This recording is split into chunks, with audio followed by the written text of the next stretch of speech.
Hello, my loves. Welcome back to the Cope Well podcast. I recently shared several ideas for general mindfulness tools for parents who are struggling with kids with maybe challenging behaviors. I shared ideas for the parents to help them build a foundation. I shared mindfulness tools for children. I talked about co-regulation. And today I wanted to build a little bit more on that general mindfulness topic, but for parents, how to create a mindful routine at home.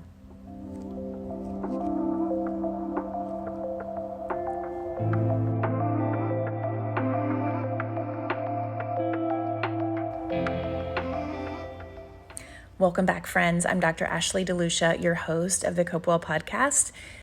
The purpose of this is really to share strategies for improving our mental health and our emotional wellness. So today we're talking about how to create a more mindful routine at home. And consistency is really key when it comes to mindfulness with children. We can't expect our kids to remember the tools in moments of stress if we haven't woven them into our daily lives, incorporated them, modeled them, and just made them a part of our household. And this is just what we do.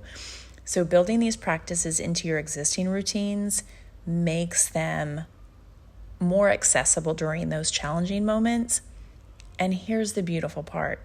You don't need to add more time to your day. So we're going to transform moments we're already experiencing together. So think about it this way. Mindfulness isn't another item on your to-do list. It's a way of being, and it's a way of being present during the things we're already doing. So let's talk about some of these ways to make the shifts. I'm going to talk about 3 key areas. The first one is to make the transitions in your day more mindful. So mindful transitions. If any of you look at my Substack articles that I publish, I did a series for the month of June on how to create more micro moments to improve mental health. And it was really about a lot of self-care. And I talked about how to habit stack and kind of leverage the transitions that are already in your day. So this information is kind of a good complement to my monthly article series, if you want to take a look at that. Transitions are kind of overlooked opportunities for connection and regulation with our families, because these are the moments when we're moving from one activity to another. So maybe we're getting in the car, we're walking the dog, or on the way to work or school, or coming inside for dinner, sitting down to dinner, preparing for bedtime. Here's what makes these transitions so powerful is they're natural points in the day where we can pause. So they're also when the children and the adults tend to feel most dysregulated. It's hard for us to shift from one task to another. So if your child has ADHD or if they have autism, they may especially struggle with those transitions. And we're rushing. We're trying to think ahead of the next thing. We don't always know what to expect. And we're still processing and carrying stress from the activity that just happened. So instead of letting these moments contribute to chaos, leverage them. Use them as reset buttons. Use them as, I think I had a podcast recently about the power of the pause. Let this be a pause and reset your whole family's nervous system. So let me give you some specific examples.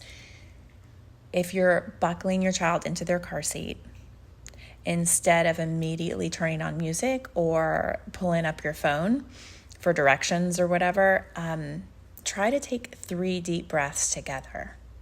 And you might say, I always want to make it engaging, so let's take our traveling breaths before we go. Make it playful.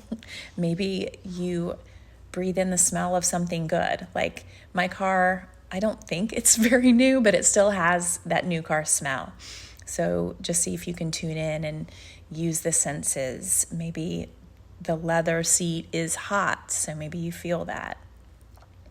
But for the breath part, maybe you breathe in something that smells good and then breathe out just something you want to leave behind from that previous activity or from something that just happened inside the house. Or say, I don't know if this is a great example, but say you're walking to school. I live in an area where a lot of the kids in my neighborhood walk to their schools. It's super close. So if you're walking to school, instead of just running through the day's schedule, you can go for a mindfulness walk, or just call it like a noticing walk. What do you notice? What do you see? What do you hear? What do you smell? And that way it's not forced conversation. It's more like shared attention to the present moment. Can you find a pine cone? How many cracks in the sidewalk can you count between here and there?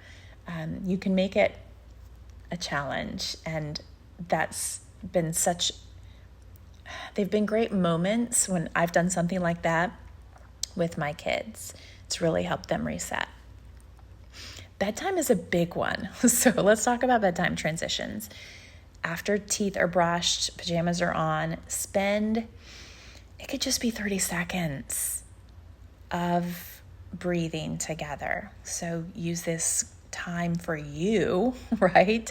To help you transition to maybe some more quiet time after the kids are in bed. And again, leverage this co-regulation. It serves everyone. So 30 seconds of breathing together. You could place a hand on your chest, or have your child do it. Let's calm our breaths. Let's calm our breathing before sleep comes, or grab their breathing buddy. I've talked before about them having a favorite stuffed animal that helps them breathe. They're laying down already, have them place their breathing buddy on their belly. See if they can make it rise and fall a few times. I think that would be awesome. Or you could even pull in a skill like imagery and have them picture something beautiful to set them up for like a peaceful night's sleep. Help them transition more peacefully with a beautiful image in their mind. And the key here really is consistency, right? So I would pick one transition time, and it doesn't have to be your most difficult. I would almost say choose an easy transition to start with, something that you know you can commit to. I would say bedtime might be a good one, because that has to happen every night, no matter what, right? So pick one time, commit to it for a week. Once this transition part of your daily routine becomes more natural, then you can add in others. Now I want to address something important about gratitude practices for children, because my second tool is having a daily gratitude practice. And sometimes we approach gratitude like, I don't know if cognitive exercise would be the right description for it. But we say like, what are you grateful for? And then sometimes I get good answers, but often we wonder why kids give us more surface level answers or just resist the practice altogether because they see it as a cognitive exercise, right? And the practice that I'm suggesting you implement to assist with your daily routine is different. It's about creating a genuine moment of connection and reflection. So we're not trying to check something off because we know gratitude is great. We're doing it because we want to build that connection with our child. We know that that is truly what's important. So here's how to make it meaningful. End each day by sharing one thing you're each grateful for. Model something specific, so specific gratitude, and something authentic. This time is so precious. This bedtime is when my son would always open up to me. He really appreciated this time with me, even as he's gotten older. So you can get specific and real with each other, talking about the highs and lows of your day. I would share something like, I'm really grateful the way you put your dishes up without being asked. That helps me feel less stress, and it makes me so proud of you. And that will help him say, not, I'm grateful for you, Mom, but I'm grateful for the way you cooked my favorite meal for me. It's just something more specific. I think you get the picture. But when you're specific, you're actually helping your child notice positive moments that they might have overlooked, right? Paying attention to those moments. We're also showing them that gratitude isn't just about those big things like our family. Family's great, but it's about paying attention to those small moments that, what is it about your family that you love? And that's what makes up our life. That's what creates the goodness in our days. And here's something important. Some days your child might struggle to find something they're grateful for, and that's totally okay. It's information about how their day went, and it's an opportunity for that connection. So you could say, it sounds like today was hard. I'm grateful that you're sharing that with me. Tomorrow's a fresh start. Let's start it with a positive mind. And the goal isn't forced positivity. You're creating a safe space to reflect on the day together. So notice the good moments when they happen, and each day feeling connected to each other. That's the real blessing. And the final tool to help you create a mindful routine is morning intention setting. Morning intentions they're going to be different from setting a goal for your day or creating kind of a task list.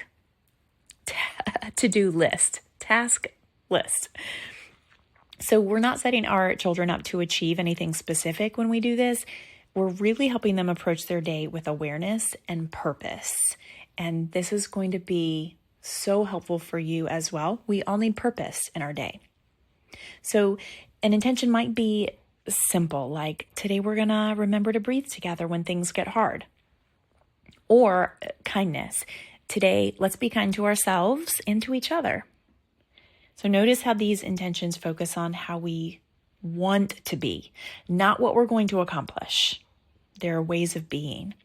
And a practical way to weave this into your morning routine is while you're eating breakfast or during the car ride. You could say, what kind of day do you want to have?